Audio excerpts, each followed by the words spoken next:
पहला क्वेश्चन था acceleration versus displacement graph. तो ये भी इन्फॉर्मेशन लेवल का क्वेश्चन था, आपको ये बताया हुआ था कि एक्सेलरेशन जो है वो रिलेट करता है डिस्प्लेसमेंट से माइनस ओमेगा स्क्वायर एक्स। और इसको मैंने बताया था कि आप स्लोप इंटरसेप्ट फॉर्म में लिख सकते हैं y equal to m x plus c. यहाँ पे अगर आप कंपेयर करें तो एम की जगह आपके पास जो चीज़ आई हुई है वो माइनस ओमेगा स्क्वायर है। तो ये साफ क्लियर है कि जो स्लोप है इसकी वो नेगेटिव है। और ये भी बताया था कि स्लोप नेगेटिव कैसे होती है, जो ग्राफ इस डायरेक्शन में बनते हैं इस तरह बनते हैं ये नेगेटिव स्लोप के होते हैं, और जो ग्राफ जो है वो इस तरह बनते हैं आपके पास वो पॉजिटिव स्लोप के होते हैं। तो लिहाजा ये एक स्ट्रेट लाइन को रिप्रेजेंट करिए, a equal to minus omega square x, ये स्ट्रेट लाइन है। This is the right option. Question number 2 था सिंपल पेंडुलम के लिए ratio of acceleration to displacement. तो दोबारा वही फार्मूला लिखेंगे, a equal to minus omega square x. Ratio जरा ले तो बनेगा a over x equal to minus omega square. और ये आपको पता है माइनस ओमेगा स्क्वायर जो है ये इक्वल है जी ओवर एल के इक्वल है। तो लिहाजा first option is the right option. और क्वेश्चन नंबर 3 जो है, मैथ सप्रिंग सिस्टम है जो कि सिंपल हार्मोनिक मोशन परफॉर्म कर रहा है, और एक फ्रिक्शनल लॉसेस को आपने इग्नोर करना है, और टोटल मैकेनिकल एनर्जी जो है वो बतानी है कि किस पे डिपेंड करती है। अब टोटल मैकेनिकल एनर्जी में हमें पता है दो चीज़ें होती हैं, काइनेटिक एनर्जी और पोटेंशियल एनर्जी का जो सम होता है ये हमें टोटल मैकेनिकल एनर्जी देता है, ई टोटल। तो ई टोटल जो है ये एट एनी इंस्टेंट ये इक्वल होती है के एक्स नॉट का स्क्वायर। तो यहाँ से बिल्कुल क्लियर है कि जो टोटल एनर्जी है ये दो चीज़ों पे डिपेंड कर रही है, एक स्प्रिंग कांस्टेंट के पे और दूसरा एम्पलीट्यूड पे। और हमारे पास जो गिवन ऑप्शन है वो है एम्पलीट्यूड, लिहाजा बेस्ट ऑप्शन एम्पलीट्यूड है। क्वेश्चन नंबर 4 जो है वो ये है कि काइनेटिक एनर्जी और पोटेंशियल एनर्जी किस पॉइंट पे आपस में इक्वल होते हैं। तो इसका राइट ऑप्शन था plus minus x naught under root two. तो ये असाइनमेंट भी आपको दी थी, आप इसको आसानी से कर सकते थे। वन यूं लेके kinetic energy equal to potential energy आप लें। काइनेटिक एनर्जी का फार्मूला होता है 1/2 के इंटू एक्स नॉट का square minus x square is equal to potential energy at any instant 1/2 के एक्स का स्क्वायर। ये 1/2 और के दोनों तरफ से कट जाएगा, और एक्स नॉट का square minus x square equal आ जाएगा एक्स स्क्वायर। और इस तरीके से एक्स नॉट का square equal to 2 time x square, और एक्स जो है वो आपके पास इक्वल आ जाएगा x naught divided by under root two. Question number 5 जो था वो डिस्प्लेसमेंट दिया हुआ है आपके पास। ये डिस्प्लेसमेंट दिया एक्स इज इक्वल टू, ये हमारे पास स्टैंडर्ड फॉर्म होती है x is equal to x naught sine omega t. ठीक है, जब भी मीन पोजीशन से आप डिस्प्लेसमेंट ले रहे होते हैं तो आपके पास डिस्प्लेसमेंट की जो स्टैंडर्ड फॉर्म होती है वो x is equal to x naught sine omega t होती है। और अगर आप एक्सट्रीम पोजीशन से डिस्प्लेसमेंट ले रहे हो तो फिर आपके पास जो फॉर्म होती है वो होती है x is equal to x naught cos omega t. हमारा फिलहाल फोकस इस पे है क्योंकि मीन पोजीशन से डिस्प्लेसमेंट है, और हमें जो गिवन है डिस्प्लेसमेंट वो ये है। तो इस तरह के क्वेश्चन जब आ जाए तो उनको कोशिश किया करें कि पहले स्टैंडर्ड फॉर्म में लेके जाए, तो आपके लिए चीज़ें कैलकुलेट करना बहुत आसान हो जाएगी। तो मैं अभी लिखता हूँ, जो हमें गिवन है वो है 0.3 sine 20 pi into t plus 0.05। तो स्टैंडर्ड फॉर्म ले जाएं, स्टैंडर्ड फॉर्म ये बनेगी 0.3 साइन, ये जो 20 पाई है इसको ब्रैकेट के अंदर ले जाएं तो बनेगा 20 pi t plus 20 pi multiply by 0.05 और ब्रैकेट क्लोज। अब आप जरा कंपेयर करें इसको स्टैंडर्ड फॉर्म के साथ। तो ये आपके पास एक्स नॉट जो है जो एम्पलीट्यूड है वो ये आ रहा है ये। ठीक है, ये एक चीज़ तो क्लियर हो गई कि जो आपका एम्पलीट्यूड है वो है 0.3। और क्योंकि एम्पलीट्यूड ये किस्म का डिस्टेंस होता है तो डिस्टेंस का जो स्टैंडर्ड यूनिट है वो मीटर है, तो लिहाजा 0.3 मीटर। तो मजीद कुछ कैलकुलेट करने आप देख सकते हैं कि पहला ऑप्शन यहाँ पे 0.3 नहीं है, दूसरा भी 0.3 नहीं है, तीसरा भी 0.3 नहीं है, तो चौथे में 0.3 स्टार्ट में आ रहा है।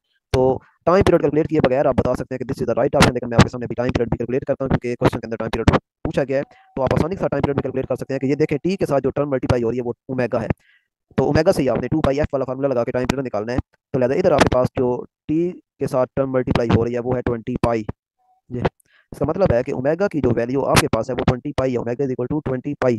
ओमेगा की वैल्यू पुट करें, ओमेगा होता है 2 pi f is equal to 2 pi, sorry 20 पाई।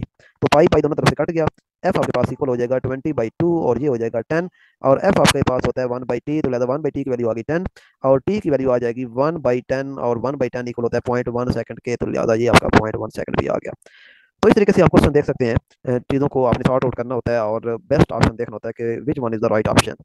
मैंने तो पहले ही शुरू में बता दिया था सिर्फ एम्पलीट्यूड को देखे कि एम्पलीट्यूड चूंकि हमारा 0.3 आ रहा है, और 0.3 शुरू में कहीं पे भी नहीं आ रहा, ना इधर आ रहा है ना इधर आ रहा है ना इधर आ रहा है, लिहाजा ये सिर्फ और सिर्फ यहाँ है। तो लिहाजा this is the right option बगैर टाइम पीरियड कैलकुलेट किए बता दी। लेकिन टाइम पीरियड भी आपके सामने कैलकुलेट कर दिया ताकि आपको कोई चीज़ कैलकुलेट करनी पड़े तो आप उसका कर सकें। तो फिर बता दूं कि आपने इस तरह की जो चीज़ें फाइंड आउट करनी होती हैं उसको पहले स्टैंडर्ड फॉर्म में लेके जाएं और फिर कंपैरिजन कर लें। जब कंपैरिजन करेंगे तो आपके पास आंसर आ जाएंगे। क्वेश्चन नंबर 6 जो है इसमें ये कह रहा है कि आपके पास एक पार्टिकल है जिसका जो सिंपल हार्मोनिक मोशन परफॉर्म कर रहा है और उसका एम्पलीट्यूड ए है। तो आफ्टर 2 टाइम पीरियड 2t उसका डिस्प्लेसमेंट क्या होगा। आपको पता होना चाहिए कि ये अगर पार्टिकल यहाँ से यहाँ जाता है ए से बी तक और दोबारा बी से ए तक आता है तो हम कहते हैं इसका एक टाइम पीरियड कंप्लीट हुआ है। तो एक टाइम पीरियड में आपको आपने देख लिया है कि पार्टिकल पॉइंट ए से क्या और दोबारा पॉइंट ए पे आ गया, लिहाजा क्लोज पाथ वो बना रहा है, और क्लोज पाथ में जो टोटल डिस्प्लेसमेंट होता है वो जीरो होता है। तो चाहे 1 टाइम पीरियड हो, चाहे 2 टाइम पीरियड हो, चाहे 3 टाइम पीरियड हो, टोटल जो आपका डिस्प्लेसमेंट रहता है वो जीरो रहता है, यानी पार्टिकल अपनी इनिशियल पोजीशन पे वापस आ जाता है, क्लोज पाथ बना रहा है और क्लोज पाथ में डिस्प्लेसमेंट जीरो होता है, लिहाजा इसका राइट ऑप्शन ये है। क्वेश्चन नंबर जो 7 है, इसमें डिस्प्लेसमेंट हमने देखना है इन वन टाइम पीरियड, ठीक है। तो ये भी उसी से मिलता जुलता है, वन टाइम पीरियड के अंदर जो डिस्प्लेसमेंट आपका आएगा वो भी जीरो ही आएगा, क्योंकि वन टाइम पीरियड में बॉडी जो है वो अपने ओरिजिनल पोजीशन पे वापस आ जाता है, क्लोज पाथ बनाता है, और क्लोज पाथ में डिस्प्लेसमेंट और एवरेज वेलोसिटी हमेशा जीरो होती है, तो लिहाजा इसका भी जो राइट ऑप्शन है वो जीरो ही होगा। क्वेश्चन नंबर जो 8 है, phase difference between velocity and displacement of a particle executing SHM. Particle है जो एसएचएम एग्जीक्यूट कर रहा है, हमने फेज डिफरेंस देखना है वेलोसिटी का और डिस्प्लेसमेंट का। तो जरा पहले तो हम फार्मूला लिखते हैं, डिस्प्लेसमेंट का होता है x is equal to x naught sine omega t, और वेलोसिटी का फार्मूला हमारे पास होता है, इसी का आप एक डेरिवेटिव ले लें, यानी D x by D T करें तो आपके पास वेलोसिटी आ जाएगी, और वो आएगी x naught sine omega T का आंसर आएगा cos ओमेगा टी, और cos के आगे, सॉरी साइन के आगे जो टर्म पड़ी ओमेगा टी, जब आप इसको डिफरेंशिएट करेंगे विद रिस्पेक्ट टू टी तो आपके पास एक ओमेगा भी आ जाएगा, तो ये भी आ गया। अब x is equal to x naught sine omega t है, जबकि v जो है वो है एक्स नॉट ओमेगा, और आगे है cos ओमेगा टी। तो फेज डिफरेंस देखने के लिए मैं आपको पहले कंफर्म कर दूं, ये बात माइंड में रख लें कि आपने एक जैसी इक्वेशन बनानी है, यानी अगर डिस्प्लेसमेंट की इक्वेशन में साइन आ रहा है तो वेलोसिटी में भी कोशिश करें कि साइन की टर्म ही आए। तो ये मैं साइन में लेके जा सकता हूँ, इसको मैं लिखूंगा एक्स नॉट ओमेगा, और cos की जगह मैं लिख सकता हूँ साइन, ब्रैकेट में लिखूंगा मैं pi by two plus omega T. ये फर्स्ट ईयर की मैथमेटिक्स में आपने पढ़ा होगा कि जब भी साइन या काज के सामने पाई बाई टू या थ्री बाई पाई टू इस तरह की चीजें आ जाए तो वो काज में चला जाता है, तो लिहाजा काज ओमेगा टी मैं लिखूं या मैं साइन के आगे pi by two plus omega T लिख दूं, ये एक ही चीज है। तो अब आप देख सकते हैं कि हमारा जो डिस्प्लेसमेंट है वो भी साइन में चला गया और जो वेलोसिटी है वो भी साइन में चली गई है, तो ये बनेगा x not omega sine pi by two plus omega T. ये आपका फेज होता है, ये जो सारी टर्म होती है, ये साइन के आगे जो कुछ पड़ा होता है ये सारा आपका फेज होता है। तो ओमेगा टी, और दूसरी तरफ आपके पास जो वेलोसिटी में फेज आ रहा है वो आपके पास ये सारी टर्म आ रही है, तो ये फेज है। तो चूंकि हमने फेज डिफरेंस लेना है तो लिहाजा pi by two minus sorry plus omega T, बल्कि आप यूं करें कि आप इसको कहें फाई वन, ये आपका फाई वन है फेज वन, और ये आपका फाई टू है फेज टू। तो आप phi two minus phi one करें क्योंकि फेज डिफरेंस लेना है, तो ये आपके पास आएगा pi by two plus omega T minus omega T. तो ओमेगा टी कट जाएगा, तो आपके पास जो फेज डिफरेंस आ रहा है वो पाई बाई टू आ रहा है। तो इस तरीके से फेज डिफरेंस लेना है। मैं दोबारा रिपीट कर देता हूँ कि फेज डिफरेंस जब आपने दो क्वांटिटीज के अंदर लेना होता है तो पहले आप ये कंफर्म कर लें कि दोनों जो है वो एक ही किस्म के फंक्शन है, यानी ये अगर साइन फंक्शन है तो वेलोसिटी का भी साइन फंक्शन ही होना चाहिए। अगर काज में आ रहा है तो आप उसको पहले कन्वर्ट करें साइन में, और उसका बेहतरीन तरीका यह है कि आप उसमें पाई बाई टू की टर्म ऐड कर दें तो वो साइन में चला जाएगा। क्वेश्चन नंबर जो 9 है, displacement of body executing simple harmonic motion at any instant x is equal to 2.5 sine omega t acceleration of the body. Displacement दिया हुआ है, अब दो तरीकों से आप एक्सेलरेशन निकाल सकते हैं। एक तरीका तो ये है कि आप इस डिस्प्लेसमेंट का पहले एक डेरिवेटिव लें D x by D T करें तो आपके पास वेलोसिटी आएगा, फिर आप वेलोसिटी का दोबारा डेरिवेटिव लें विद रिस्पेक्ट टू टाइम तो आपके पास एक्सेलरेशन आ जाएगा। लेकिन ये लंबा काम हो जाएगा क्योंकि हम यहाँ पे आपको साथ साथ ट्रिक्स भी बताने हैं कि किस तरीके से आपने शॉर्ट टाइम में ये चीज़ें कैलकुलेट करनी होती हैं। तो आप सिंपल हार्मोनिक मोशन का जो एक स्टैंडर्ड कंडीशन होती है कि सिंपल हार्मोनिक मोशन वो बॉडी परफॉर्म कर सकती है जिसमें ये कंडीशन होल्ड करे a is equal to minus omega square x. तो यहाँ से आप एक्सेलरेशन निकाल लें, तो a is equal to minus omega square, और एक्स की जगह वैल्यू पुट कर दें, एक्स की वैल्यू ये है 0.5 साइन ओमेगा टी रेंज। अब ये देखें ये कहाँ पे गिवन है, ये आपको गिवन है, ये वन सॉरी ये आपको गिवन है, ये तो आपको गिवन ही नहीं है, इस फॉर्म में गिवन नहीं है, बल्कि ये आपको गिवन है, ये माइनस ओमेगा स्क्वायर एक्स, यानी ए इज इक्वल टू ये वाली कंडीशन। एक्सेलरेशन जो है वो डिस्प्लेसमेंट के साथ डायरेक्टली रिलेटेड होता है, is equal to minus omega square x, this is the right option. या फिर ये राइट ऑप्शन था, a is equal to minus omega square 0.5 sine omega t, जो कि यहाँ पे कहीं भी नहीं है, लिहाजा best option is option number b minus omega square x. Question number 10. Displacement of a body executing simple harmonic motion is given by x is equal to a sine 2 pi t plus pi by 3 the first time from t is equal to 0 when the velocity is maximum. Displacement दिया हुआ है और वो कह रहा है कि पहली दफा वेलोसिटी कब मैक्सिमम होगी। तो फार्मूला जो गिवन है वो है x is equal to a sine 2 pi t plus pi by 3। तो हमें पता है कि वेलोसिटी जो मैक्सिमम होती है वो मीन पोजीशन पे होती है, यानी डिस्प्लेसमेंट जब जीरो होता है उस वक्त वेलोसिटी मैक्सिमम होती है। तो आप डिस्प्लेसमेंट जीरो कर दें तो हमें पता चल जाएगा कि किस पॉइंट पे जो वेलोसिटी है वो मैक्सिमम होगी। तो इसका मतलब है a sine 2 pi t plus pi by 3, ये सारी टर्म जो है वो इक्वल टू जीरो हो जाएगी क्योंकि at mean position displacement zero होता है, तो मैंने एक्स को रिप्लेस कर दिया जीरो से। अब यहाँ से देख सकते हैं कि एम्पलीट्यूड तो जीरो हो नहीं सकता, लिहाजा ये जो साइन का फंक्शन है 2 pi t plus pi by 3 ये इक्वल होगा जीरो के, साइन तो जाके इनवर्स होगा, तो 2 pi t plus pi by three sine inverse of zero. तो हमें पता है कि जब साइन इनवर्स ऑफ जीरो लेंगे तो हमारे पास साइन इनवर्स ऑफ जीरो जब लेते हैं तो हमारे पास आंसर आता है 0 पाई 2 पाई, बल्कि इसको आप यूँ लिख सकते हैं n पाई। ठीक है, और n आपका हो सकता है 0 1 2 3 एंड सो ऑन। ठीक है, तो लिहाजा ये जो 2 pi t plus pi by three और आगे साइन इनवर्स ऑफ जीरो है, ये आपका आंसर मिलेगा 0 मिलेगा, पाई मिलेगा, 2 पाई मिलेगा। तो पहले हम 2 pi t plus pi by three equal to 0 put करके चेक करते हैं कि क्या आंसर आता है।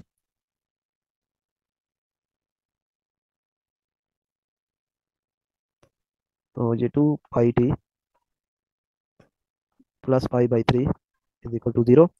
तो ये आ जाएगा 2 pi t is equal to minus pi by three, और टी आ जाएगा minus pi by three divided by 2 pi. Pi pi cut गया और टी आपके पास आ जाएगा -1/6। तो यहाँ से आप देख सकते हैं कि टाइम आपका नेगेटिव आ रहा है, जो कि एडमिसिबल नहीं है। टाइम आपका नेगेटिव नहीं हो सकता, इसका मतलब है कि ये जो हमने जीरो लिया था, जीरो पे ये हमारा आंसर जो है वो नहीं आ रहा। अब हम इस सारी टर्म को पुट करते हैं पाई के लिए कि अगर ये सारी टर्म इक्वल टू पाई हो तो फिर टाइम की वैल्यू क्या निकलती है।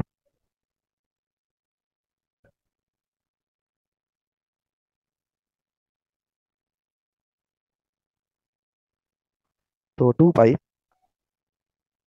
T plus pi by three is equal to pi. अब पाई किया तो 2 पाई टी जो है ये इक्वल आ जाएगा pi minus pi by three, और 3 पाई माइनस 2, सॉरी, ये आ जाएगा 2 पाई बाई थ्री। इन दोनों का एलसीएम दिया, 3 पाई माइनस पाई, ये 2 पाई बाई थ्री आ गया। इधर है 2 पाई टी, और टी आपके पास आ जाएगा 2 पाई बाई थ्री डिवाइडेड बाई 2 पाई।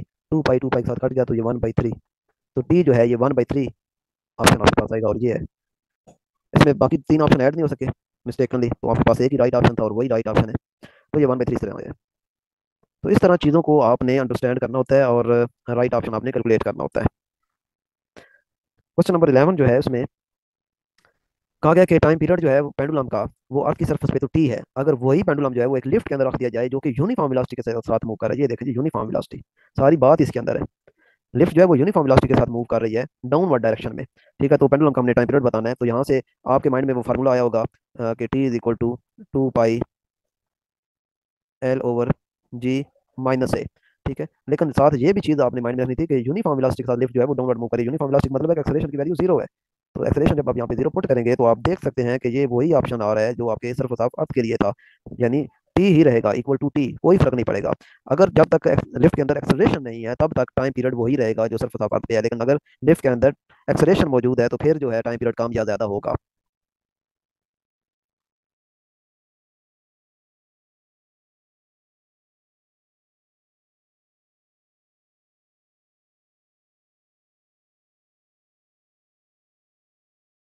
इसका मतलब क्वेश्चन नंबर 12 है, a spring having spring constant k is cut into n equal parts। Force constant, ये भी इंफॉर्मेशन लेवल का क्वेश्चन था, आपको गिवन था कि इसका जो आंसर आता है वो n k आता है, n k। ये नोट्स के अंदर बाकायदा प्रूव भी किया हुआ है कि n k क्यों आता है। 13 question, the graph between restoring force and time in case of simple harmonic motion is. Restoring force के दरमियान और टाइम के दरमियान जो ग्राफ है वो पूछा गया। तो रिस्टोरिंग फोर्स के लिए हम देखते हैं, रिस्टोरिंग फोर्स का फार्मूला होता है F इज इक्वल टू के एक्स, और x इक्वल होता है x naught sine omega t. ठीक है, तो यहाँ से आप देख सकते हैं कि इसका जो ताल्लुक है फोर्स का वो साइनोसाइडल बन रहा है, sine wave. This is the right option. Question number 14, uniform circular motion is the type of. Uniform circular motion जो होती है वो एक पीरियोडिक मोशन होती है, और उसके ऊपर अगर आपने कोई पॉइंट लिया हुआ और उसका प्रोजेक्शन आप देख रहे हैं तो उस प्रोजेक्शन की जो मोशन होती है वो होती है सिंपल हार्मोनिक मोशन। तो इसमें कंफ्यूज नहीं होना, सर्कुलर मोशन और चीज़ है, सिंपल हार्मोनिक मोशन और चीज़ है। यूनिफॉर्म सर्कुलर मोशन जो है उसको आप पीरियोडिक तो कह सकते हैं, लेकिन उसको सिंपल हार्मोनिक मोशन नहीं कह सकते। हाँ, अगर उस सर्कल के ऊपर कोई पॉइंट है जो जिसका प्रोजेक्शन आप ले रहे हैं, ये पॉइंट है और इसका प्रोजेक्शन आप देख रहे हैं, तो उसका प्रोजेक्शन ये मोशन कर रहा होता है, ये इस तरीके से। तो प्रोजेक्शन की जो मोशन है वो सिंपल हार्मोनिक मोशन है, लेकिन इस पॉइंट की इट सेल्फ जो मोशन है वो पीरियोडिक मोशन है, सर्कुलर मोशन है। तो लिहाजा ये आएगी uniform circular motion is the type of only periodic. 15 question, which statement is wrong about resonance. Resonance के हवाले से कौन सी इंफॉर्मेशन रॉन्ग है। पहले ये है कि natural frequency of vibration is same as frequency of external periodic force, ये तो बिल्कुल ठीक लिखा हुआ है, हमने देखना है wrong. Resonance is special case of force vibration, ये भी बिल्कुल ठीक है। रेजोनेंस जो होती है वो एक फोर्स वाइब्रेशन का स्पेशल केस होता है, क्योंकि इसमें नेचुरल फ्रीक्वेंसी और अप्लाइड फोर्स की फ्रीक्वेंसी मैच कर जाती है, लिहाजा ये स्पेशल, ये भी करेक्ट है, हमने देखना है रॉन्ग। और third amplitude at resonance is maximum, तो ये बात भी बिल्कुल ठीक लिखी हुई है, जबकि हमें कहा गया कि कौन सा रॉन्ग है, none of the above is the right option.